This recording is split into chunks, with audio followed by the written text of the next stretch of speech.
നമസ്തേ. എൻ്റെ പേര് ദീപ.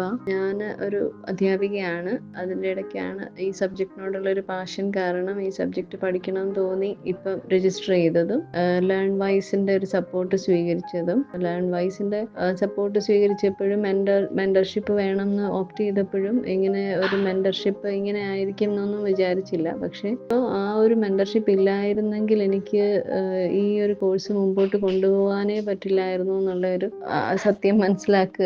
ശരിക്കും നൂറ മാം ആണ് എൻ്റെ മെൻറ്റർ. ഓരോ ആഴ്ചയിലും വിളിക്കുകയും കാര്യം പറയുകയും കാര്യങ്ങളൊക്കെ അന്വേഷിക്കുകയും അതുപോലെ ബുദ്ധിമുട്ടുണ്ട്, ഒരു ജോലി തിരക്ക് കാരണമൊക്കെയുള്ള ബുദ്ധിമുട്ടും ഫിസിക്കൽ പ്രോബ്ലം കാരണമുള്ള ബുദ്ധിമുട്ടും ഒക്കെ പറയുമ്പോഴും അതെല്ലാം കൂടെ നിന്ന് സപ്പോർട്ട് ചെയ്ത് എന്നാൽ ആവശ്യത്തിന് ശാസിക്കുകയും ഒരു അധ്യാപികയാകുമ്പോൾ എനിക്ക് മനസ്സിലാവും എത്രത്തോളമാണ് ഒരു അധ്യാപകരുടെ പ്രാധാന്യം നമ്മുടെ ഡെവലപ്മെൻറ്റിന്. ആ ഒരു പ്രോപ്പർ സപ്പോർട്ട് അതിൻ്റെ രീതിയിൽ തന്നെ എങ്ങനെയാണോ നമ്മൾ എക്സ്പെക്ട് ചെയ്യുന്നത്, ആഗ്രഹിക്കുന്നത്. ചിലപ്പോൾ പ്രയാസം തോന്നും, അയ്യോ ഇപ്പോൾ എനിക്ക് പറ്റില്ലല്ലോ, എന്ത് പറയും, ഫോൺ വരുമ്പോഴേ ചിലപ്പോൾ ഭയം തോന്നും. പക്ഷെ അതില്ലെങ്കിൽ ഒന്നും മുമ്പോട്ട് പോകത്തില്ല എന്നുള്ളൊരു അനുഭവമാണുള്ളത്.